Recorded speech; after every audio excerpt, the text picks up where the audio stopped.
Welcome to the DLLS Rangers Weekly Podcast, now part of the All City Network. Hit the subscribe button for YouTube and also become a DLLS diehard at www.alldlls.com. Now here's Jeff and John. Hey everybody, welcome to the DLLS Rangers Weekly Podcast. This is episode number 38. Sorry, it's been a while. Week before last, we got one in with Kip Fag real quick. And then Jeff has been out of town last week. He was on vacation, and now you're in Seattle. And we had a couple guys we thought we were going to get on, but the trade deadline was really kind of cognizant of that, of whether or not we could do it. And we decided, you know what? Let's just do it ourselves. We'll get somebody on next week. You were there for trade deadline.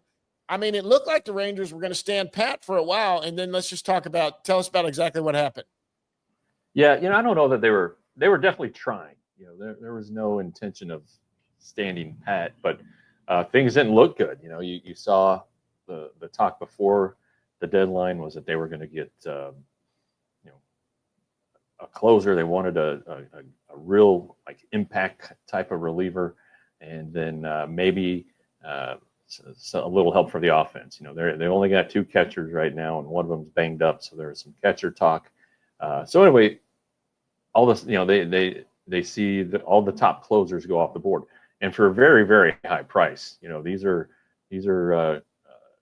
teams that took advantage and leveraged their situation, and they did it with teams that really have no regard for the farm system or for their payrolls. I'm talking about the Mets, Yankees, Phillies, and I think when Bednar went off the board, apparently the Rangers were a finalist for him. I think once he was off the board, the Rangers had to shift their focus. They could go to, and I'm sure they were still working on maybe a setup group, the setup guys, that group. But then they shifted to starting pitching, and that's where you see Merrill Kelly come in. And really, I had talked to a couple club officials the week before the deadline, and I said, "What about a starting pitcher?" And they're like, "Well, if it falls in our lap." They weren't looking for a starting pitcher. Sure. But, I don't think things didn't go according to plan. I thought they had a good chance to go ahead and get a Bednar type. Didn't happen, so they had to shift. And in Merrill Kelly, you get a guy who's, very, very good starting pitcher. Yeah. And, there that's are ways. That's your third punch, right? Isn't that your third punch? Yeah. 1, 2, 3 in the playoffs? Sure. And then they'll figure out the fourth spot if they get to a 7-game series. Got to get to the playoffs first, of course, but Kelly can help the bullpen because he can go 6 and 7 innings, and so these guys who've been overworked, like you name it, Garcia, Milner, Martin, who's on the IL, not really, but all of these guys can get a little break. And but before Milner was acquired, before Kelly was acquired, Danny Coulombe came from the Twins, and then right before the deadline, Phil Maton came over from the Cardinals, and that's an interesting one because he's a former Astros pitcher, and he broke Josh Young's arm last year at Tampa Bay. So they may have to have a little powwow here to talk it out, but obviously nothing intentional. But still, I'm sure Josh Young didn't send him a Christmas card. Yeah, Josh may have some new baseball cards in his locker when he gets there. And they get back in town. Yeah, I forgot about that. Maton was the one that hit him. Yeah, and so anyway, this is what they got. We'll talk about the prospects they gave up. It was a little bit steep, I thought, but that's what happens when you're trying to win a World Series, and that's the price you pay. It turns out. Oh, hang on, one more point that we need to make. Okay. It turns out that Ray Davis did allow the Rangers to go over the luxury tax. Now, I don't know how much he allowed them to go over or when he said it was okay to do it, because at the start of the week, the Rangers were operating as if teams had to pick up all their money of the players they were giving up, and the Rangers had like $2 million to work with. So it appears that at some point Ray Davis came around, and maybe it was when all these relievers were coming off the board, and maybe the front office said, "Hey, Ray, we can't make a big deal because teams don't want to pick up the money, And honestly, that might have been the difference between the Yankees and the Pirates. Now I know the Pirates got a good catcher, good young catcher out of it, but if the Rangers were asking them to pick up money and the Yankees weren't, well, that probably settled it right there.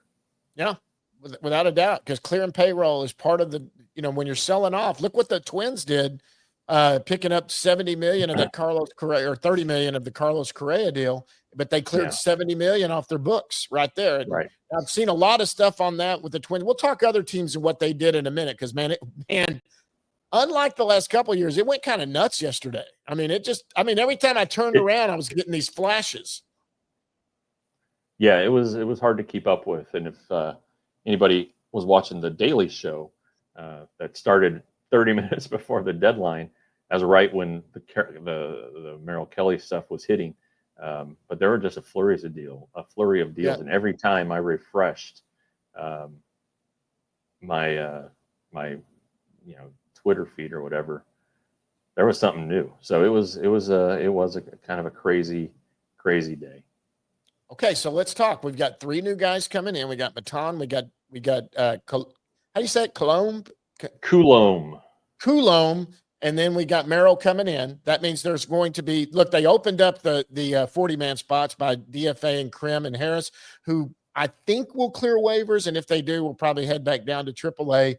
But if not, good luck to them. I mean, they may look at Krim and see what he's doing. Somebody pick him up. I don't know. Harris is intriguing too. But on the big league roster, on the 25-man active roster, they are going to have to move 3 people out. Who do you think that's going to be? Well, that's kind of the thing we were banding about. You would think that Luis Curvelo, who was really fun to watch last night, you'd think that his time is up. Caleb Bosley. And then really it'll come down to Cole Winn or one of whichever starter is going to lose his rotation spot. You don't think Latz might be somebody? I think Latz would be fine. Although with Coulombe, then that would plus Latz plus Garcia plus Milner. That's 4 left-handed relievers. Right. But Coulombe is a reverse splits guy, so I don't know. Maybe you can throw Latz in there, though. The Rangers think he's awfully valuable, and you are going to have, if it is Winn who goes, and then that means that probably Rocker's going to go to the bullpen. They're going to have some kind of quasi, a 5+1 rotation, not really a 6-man. I don't know what they're going to do, and I'm not sure they know what they're going to do. So they're going to talk to Kelly when he gets here. They'd like him to start this weekend. Depending on when he gets to town today, he gets here in time to go through his normal, pre-start day routine. Then he could go tomorrow, which would then buy DeGrom an extra day. And then keep in mind, these guys are also pretty cognizant of the fact that, DeGrom, they still want to limit his innings. Leiter and Rocker have never pitched this far in their careers, this many innings. And they're going to keep going and theoretically have to pitch deep into September, which they haven't done yet. So there are some real concerns here about that. So I think they're talking about it. I don't know if they can get a clear answer until they get Kelly on the phone. I'm sure they have, but and then get his travel plans finalized and all that stuff. So.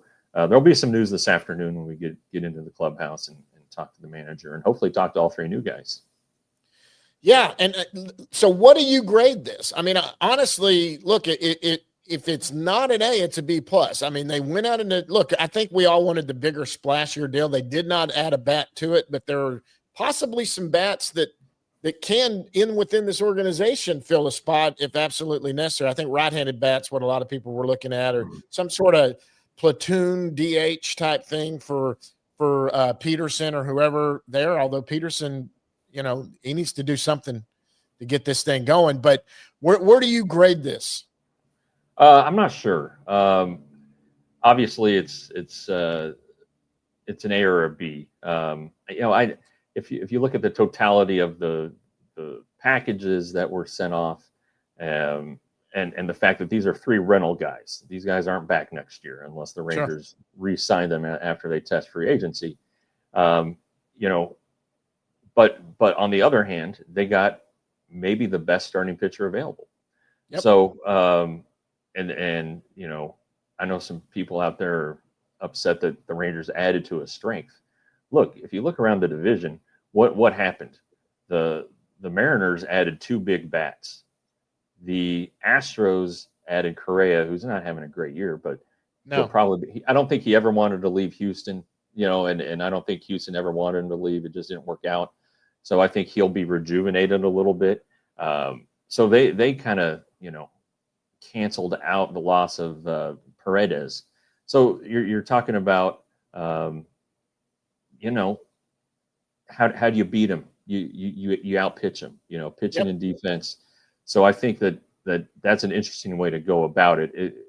And again, I think it surprised a lot of people, including me. You know, I thought they would just load up on the bullpen and that would be that.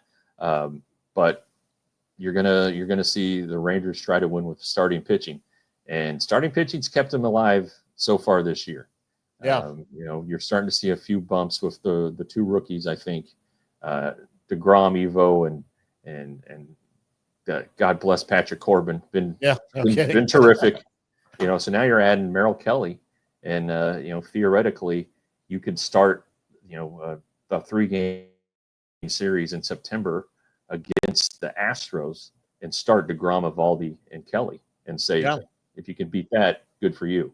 So we'll see how it plays out. But you know, it's clear the paths that the other 2 contenders in the West took.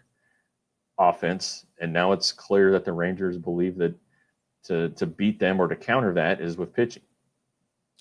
Yeah, because I still say this roster it's still somewhat underperforming, even though they've really it's been fun to watch. They're starting to get some stuff going now, and I tell you what, it's put up or shut up. You're seeing that too. Jock Peterson came in and had 2 not so great looking first 2 starts when he came back off the IL, which I think he needed a few more games in the minor league in a rehab stance. That's just pretty obvious. And so he was sitting against a right-hander all of a sudden. I mean, look, they can't afford to, let's see if we can work him out of this.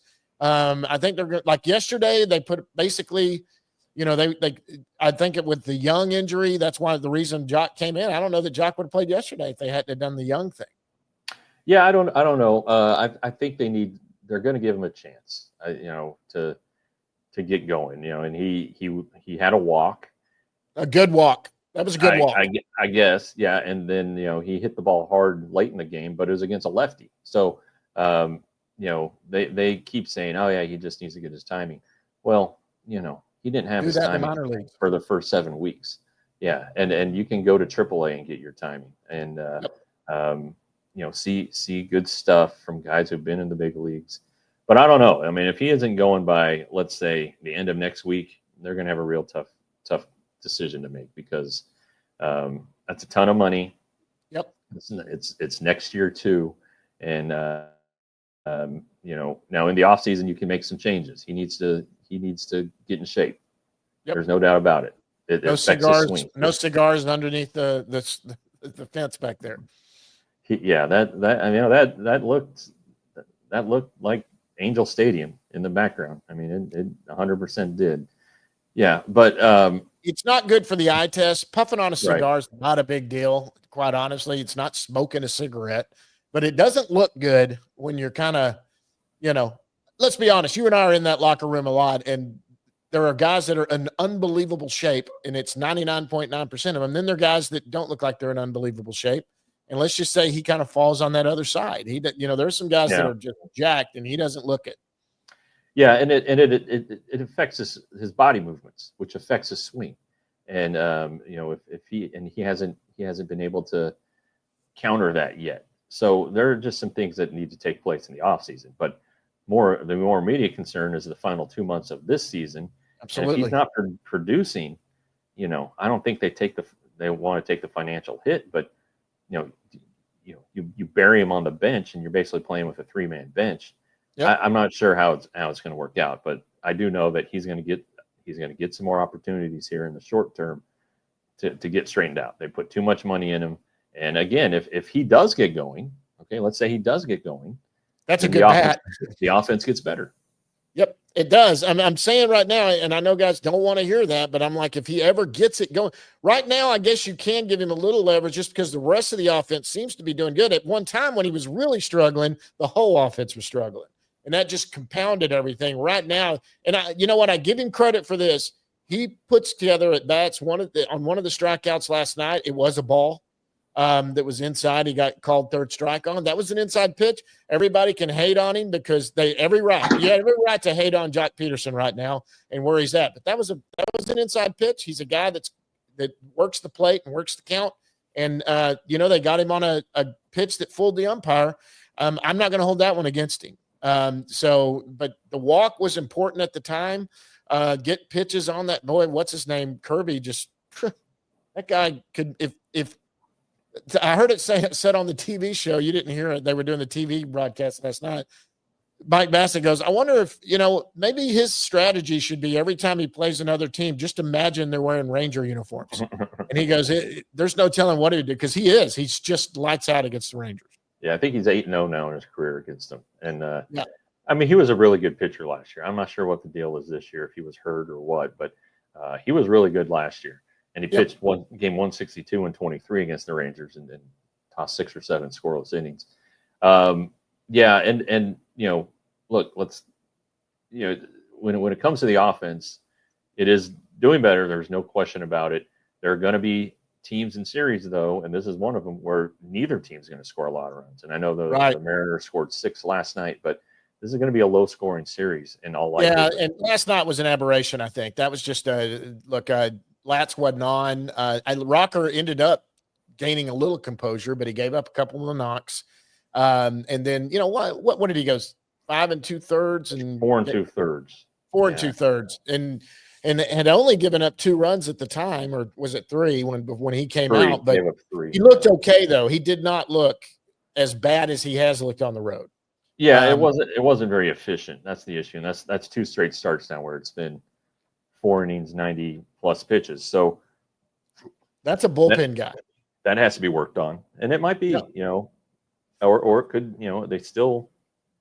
He could go to AAA and just. They still don't have a ton of depth in the rotation. I know they added a starter, but who are you calling up from AAA? Who are you calling up from AAA to start? Yep. Nobody. It's either John Gray or Jake Latz who goes into the bullpen at that point. There's no one down there.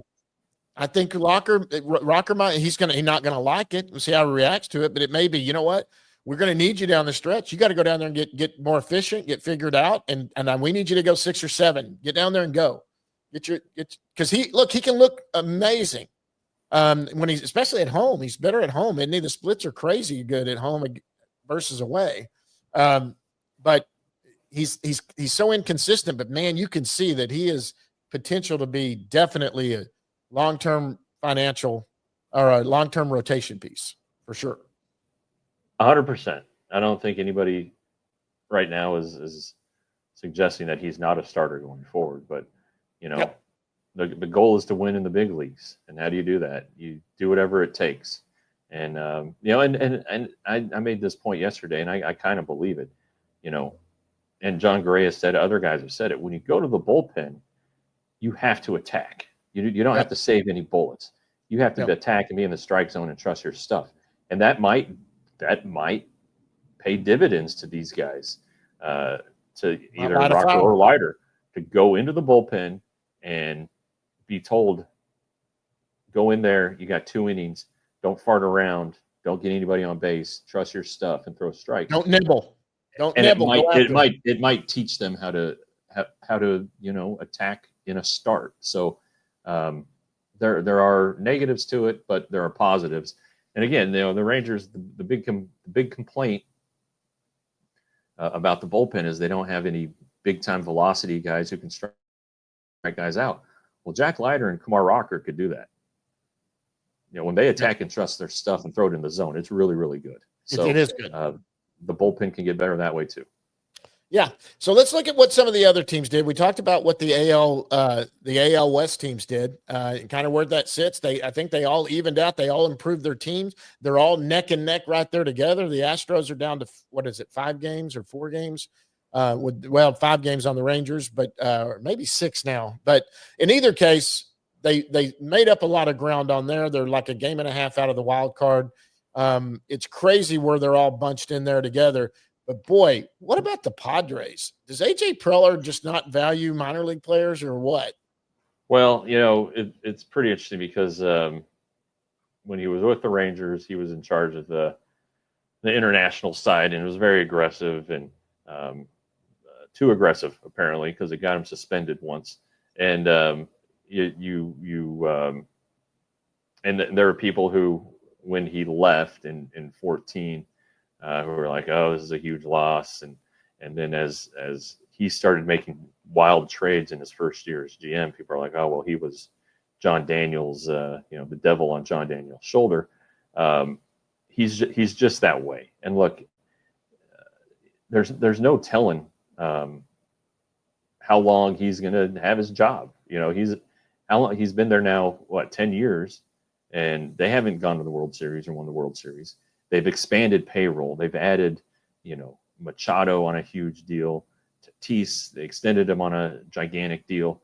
They have Yu Darvish. They have Dylan Cease, who they traded for.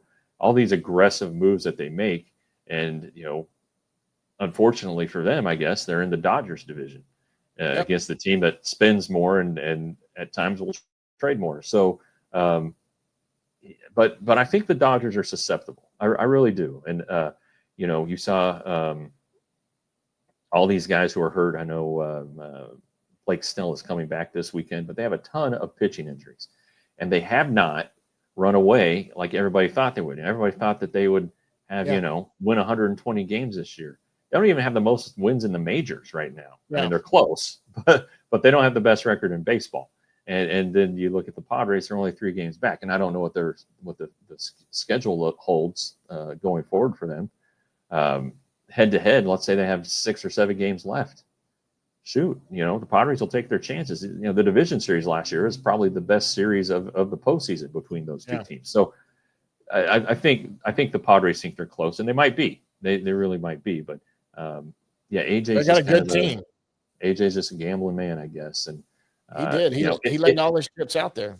But it caught up to him. They had Juan Soto, right? They ended up trading him. At times you have to recoup the prospects that you give up, and he recognizes that. But this team's built to win too. Mm-hmm. Jeez, I mean, the guy that he traded off the shortstop, DeVries, Leo DeVries. DeVries, who they were saying he was a candidate to be the number 1 overall prospect next year, and now he's in Oakland system. But boy, they got 2. They got Sears and Miller. I mean, good Lord. I mean, well, look, we as Rangers media and fans are skewed to think JP Sears is a Cy Young candidate. The guy's very, very ordinary, except when he faces the Rangers. Well, yeah, that's true. That's kind of. I wouldn't worry about JP Sears. I think that deal was strictly for to get it done. Miller, you got to take him too, yeah. Who gives them a dynamite bullpen now? So anyway, good Lord, that's kind of what I think about that deal. I need it. I don't know if I've heard this. I don't know the answer. What is Tyler Mahle's status? Is he going to come back this year? That's the expectation. He's throwing. He's traveling with the team. He's with the team right now, but it's like late August, early September, and then at that point, what do you do with him? But they are expecting him to return. I don't know why you'd put him in the bullpen. He was great as a starter. He was great as a starter, but I mean, I guess get him out on some rehab starts and go. But geez, that takes your depth. But the depth by then, if you're in the playoffs, some of those guys have to go to the bullpen. 100%. Yeah. So that's crazy. Is Mahle's a free agent after next year too, right? So they're going to lose Mahle after this year. Mahle. Yeah, after this year. That's what I mean. Kelly. now. Yep. We got to consider Kelly, and then basically the entire bullpen is free agents except for Garcia. Yep. So, and so I think some of them will be back. They'll mess with some of them. I think so too. So, You'll free up a ton of money with Gray and Malley. You're going to free up around $30 million there just for those two guys alone. And if you decide to to trade Garcia, you're freeing up another 10, let's say. So you're going to have, and then some of these relievers won't be back. I don't think the Rangers are going to re-sign Chris Martin. He's just too brittle right now. So you might be looking at $50 million to work with, and depending on how aggressive you want to be on the offense, I think the focus would be trying to re-sign. There's nothing wrong in re-signing Patrick Corbin, right? Kelly would be a great number 5 starter.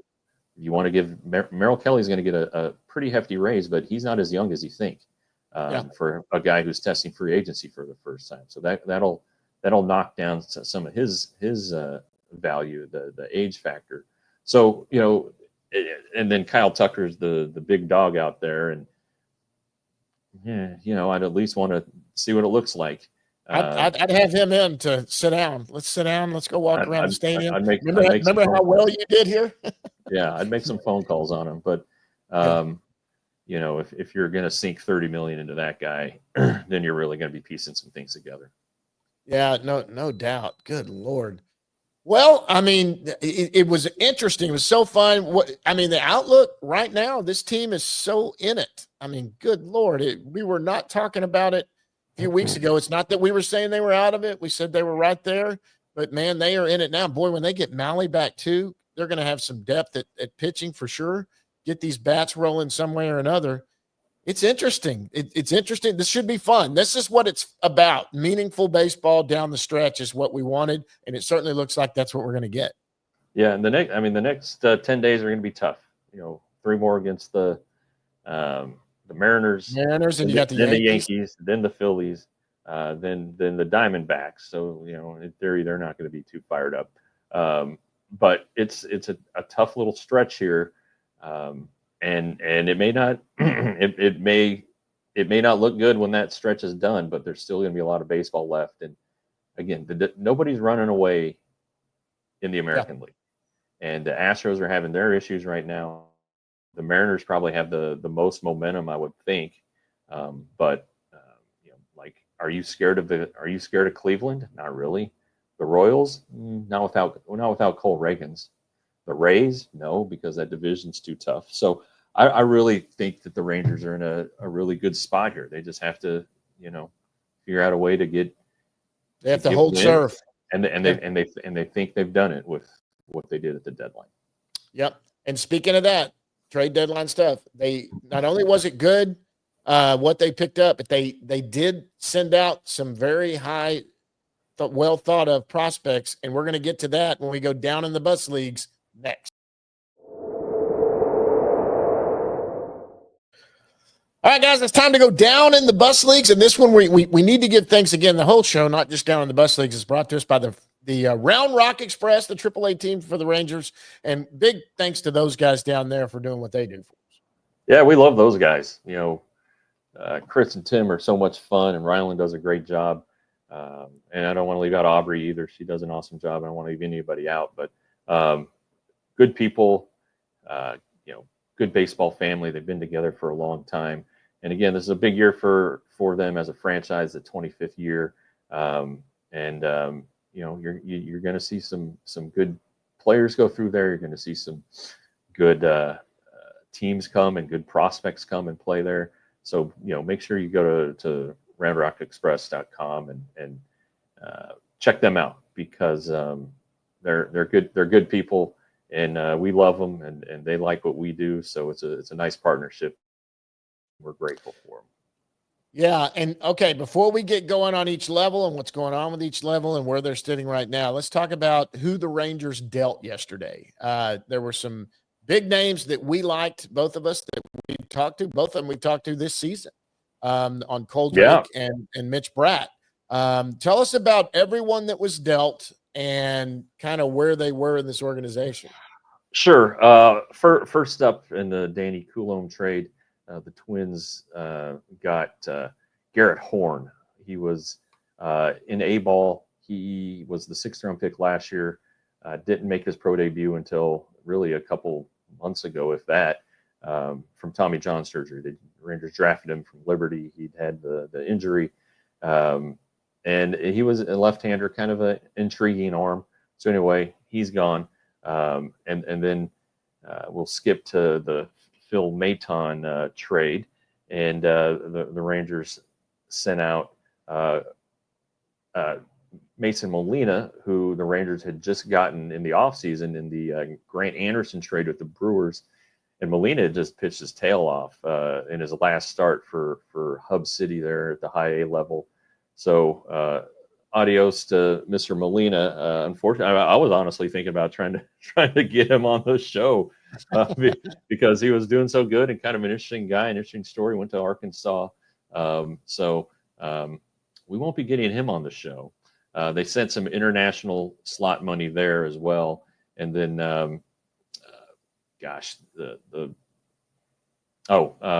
it's escaping me, John. Help a brother out. Merrill Kelly. No. They sent somebody else in that Phil Maton deal that's completely blindsiding me. And you've heard of him. I don't know if he's been on our show. Oh yeah, Skylar Hales. Yeah, he's been on our show. Yeah. We've been on the show. Yeah. Hard throwing right-hander, part of the 2023 draft from Santa Clara. He's a 4th-round pick. Super kid. And the Cardinals traded Ryan Helsley, who throws about as hard as Skylar Hales does. So maybe the Cardinals see something there. I know the Rangers liked him as a potential closer option in future years. All right, now we can go to Merrill Kelly, and this is the one that stings us, and it stings some of the other guys in the organization too. Cole Drake, who'd been on our show, he was in big league spring training. We thought he might make his debut this year, possibly. He started at Frisco, went to AAA recently, and has been pitching really, really well. He's from Wiley, so the hometown kid gets traded by his hometown team, and he was as high, I think, in some prospect rankings for the Rangers as their 4th or 5th best prospect. Mitch Bratt was also traded in the Kelly deal, and this is the one that stings because Mitch is such a good kid, and he is just a kid. At 22, he just turned 22, left-hander, was in Frisco pitching well. And there's some debate internally which one would be better. And some people think it's Bratt, a little more pitchability maybe right now. And then David Hageman went as well. Same kind of like Horn, 5th-rounder last year. Also Tommy John surgery, West Virginia.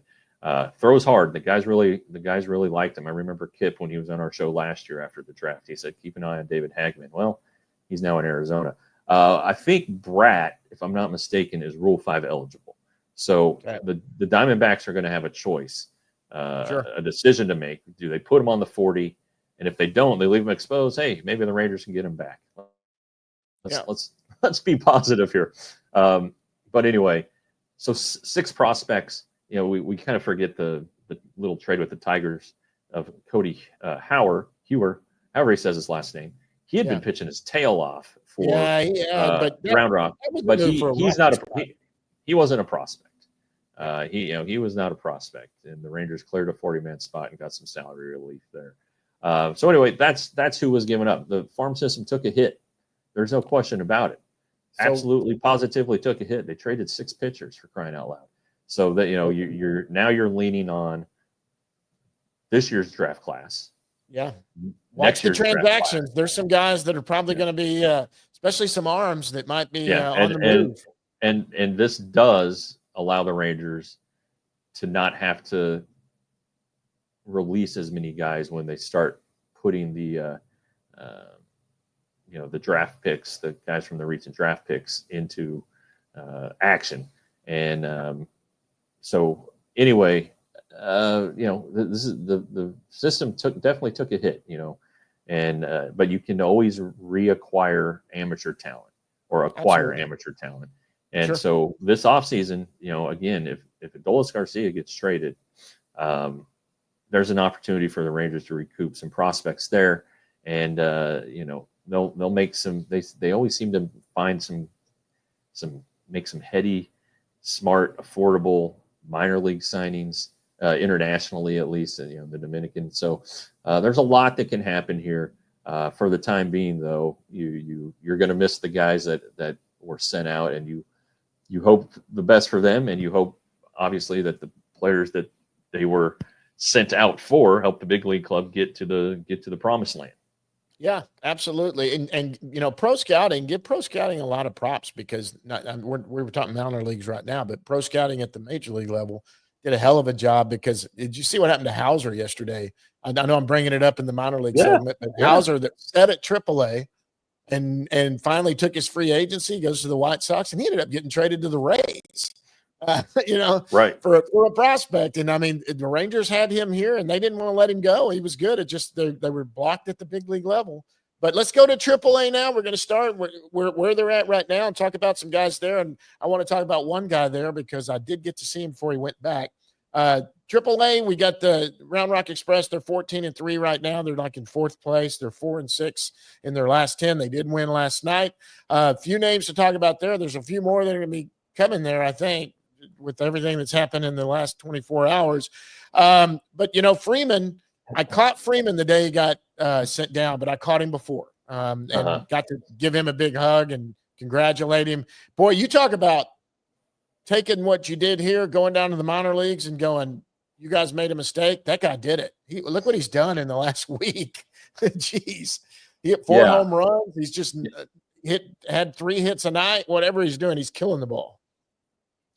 Yeah, and maybe he got the taste and he wants it. Maybe they gave him something to work on when he goes back to the minor leagues, and he's finding success with it. I think he'll be back pretty soon. And if the offense languishes at all, then there's an opportunity for him. And also, and I know he hasn't caught in 2 years. And one thing that while I was on vacation is when Higashioka's hamstring started to hurt, and they said, well, Cody Freeman's our backup catcher. It's like, well, God, in what circumstance are you going to put him in? So I don't know how much faith they have in him, but there is always that in his back pocket. But and it's an easy switch. Him and Duran are the same player, and they can switch out immediately if Duran. I think a lot of people wondered if Duran would get moved. They do still have control of him, but he's got options, and he could go to AAA. And Cody Freeman can come up for that right-handed bat. That if you wanted to put up here, he can, because they've got some guys to play first base right now. I know that's kind of Duran's right-handed bat guy over there at first. Foscue could come up and do that. But, boy, Cody Freeman, you keep hitting like that, they're going to find a spot for you. Sure. You're going to force their hands. And one more on AAA with Harris and Krim DFA'd. If they clear, it's their first time being DFA'd, so they'll be outright assigned back to AAA. They can't refuse the assignment. So they won't be on the 40-man anymore, but they'll still be in the organization. And you would think they would be options. But, if I'm being honest, I hope they get claimed because we like the guys. They deserve a chance to be in the major leagues. They're just kind of blocked right now. And, we still want Blaine Krim to get that first. We want Krim to get that first big league hit. Yep.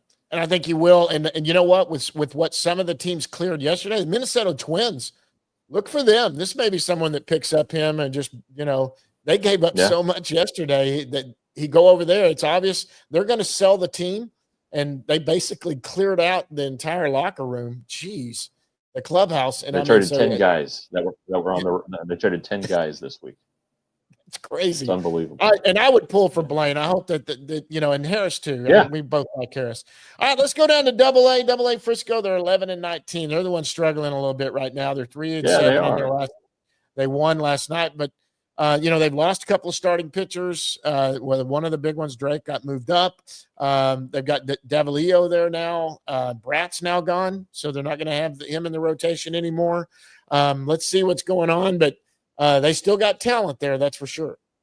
Yeah, they just added Josh Trinadude, who's an interesting prospect, pitching wise. So we'll see what happens there. Abby Ortiz has been swinging a big bat lately. A lot of home runs. He's up to 16 now. Cam Colley's been doing really, really well. For our former guest on our show. We need to get him back on. He steals bases. He's playing center field now too, in addition to what he's doing in the infield. That's something to keep note of.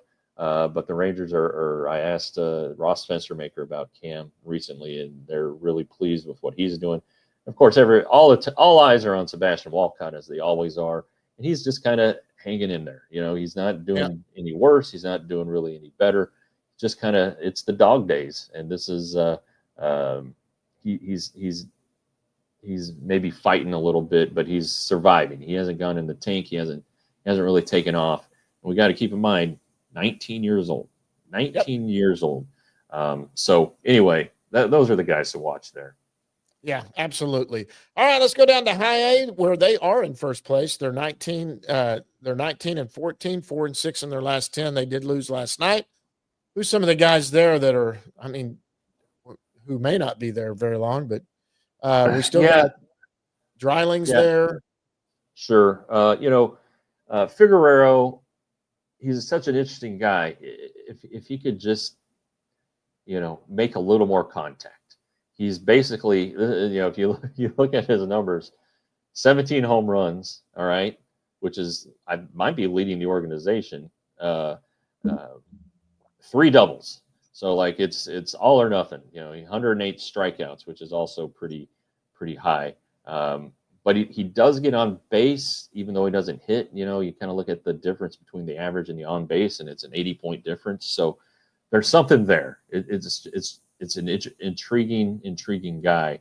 I'm not sure though that anybody's really screaming for a promotion. I do wonder if Malcolm Moore doesn't get to Double-A this year, just because of where the Rangers are in their catching.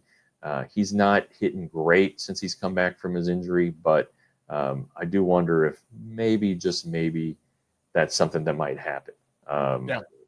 So anyway, and then on the pitching side, well, they just lost, Trentadude, and they lost Molina in the trade. So who else do they have? Well, they still have Jose Gonzalez, who's just the premium strike thrower.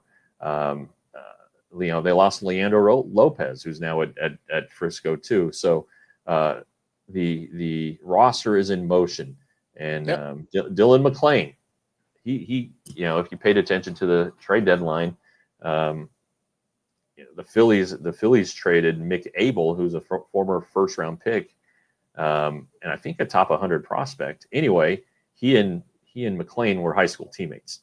So and that's how the Rangers got on to McLean, is because they went to watch Abel throw a bullpen, and they ended up also watching McLean, left-hander, tall, wiry.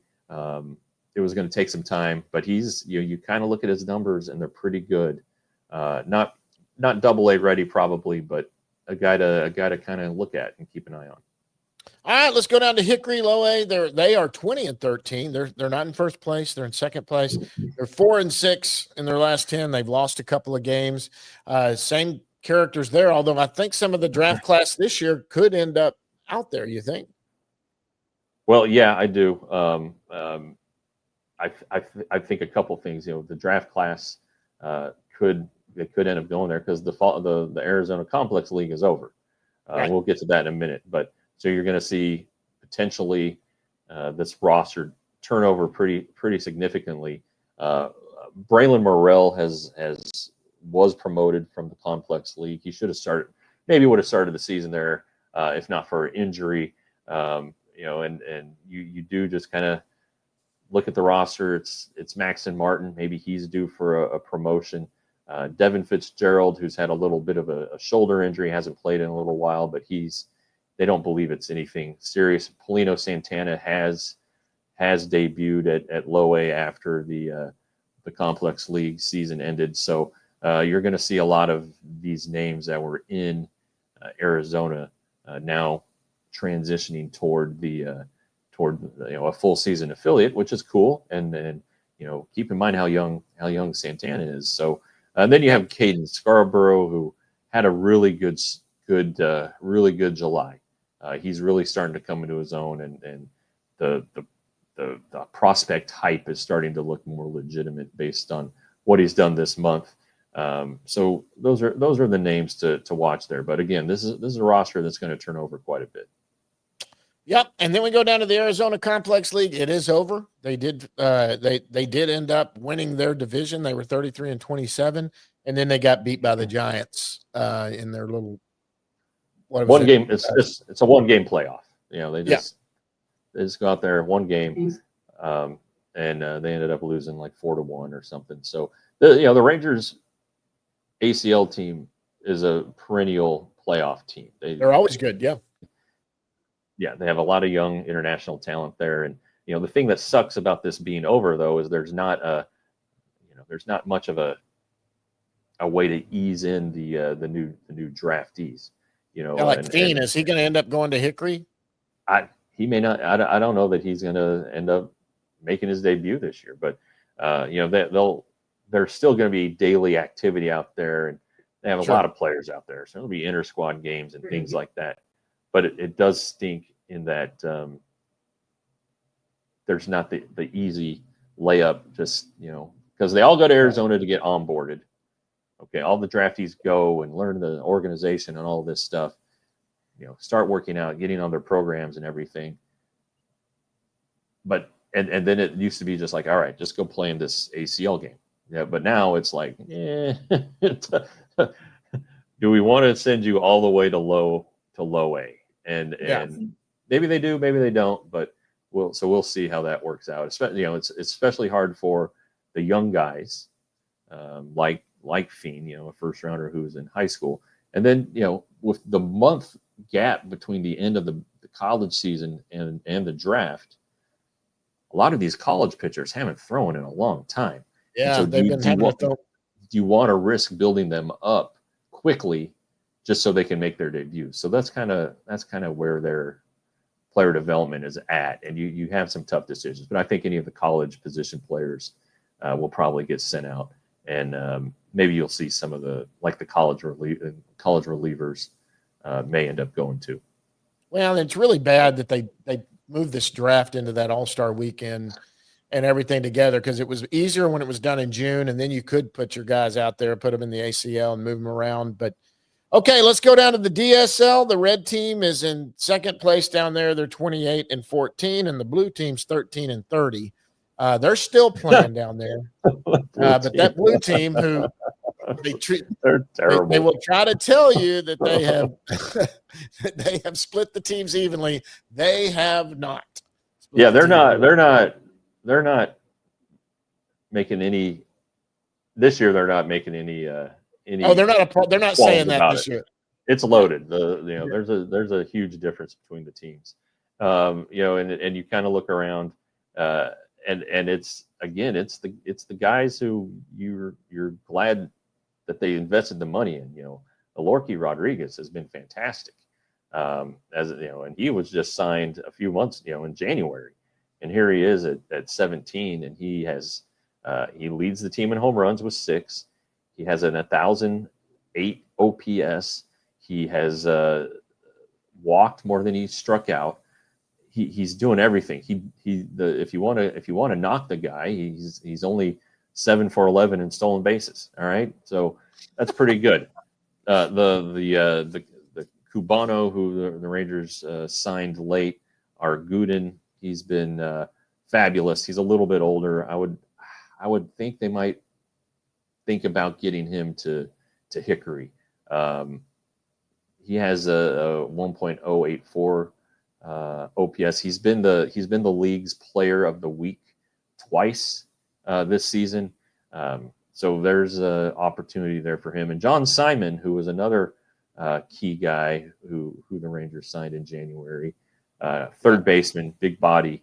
Hasn't shown a lot of power, but he's really picked it up offensively. He's up over 300 now. So there are guys, and you're gonna hear about them, and you're gonna want to follow them. And their season's not quite over yet. And you said they're not in first place, right, John? Right, they're not. No. Yeah. Well, they may end up doing something. We'll see. Yeah. All right, guys, let's wind this one down. We almost went an hour. I didn't know if we would without a guest, but we did. There was a lot to talk about at both the big league and the minor league level because there were people moving in and out of both places. And we still expect more to come. We'll watch the minor league transaction wire, guys. That might be something to keep a hold of and see where players are going and who moves around because there are some spots to fill now at the AAA, AA level, and on down. But Jeff, when do you come home? Sunday? I'm not going to stick around for the series finale, so I'm going to red eye it Saturday night, and then John Radigan and I will have a post game show on Sunday to wrap up the series, and then the Yankees come to town. So ought to be some good baseball here the next 10 days or so. Well, guys, that's it. We're going to wind it down for Jeff Wilson. I'm John Moore. Until next week, which we'll get a guest on here. Guys, we'll see you at the yard.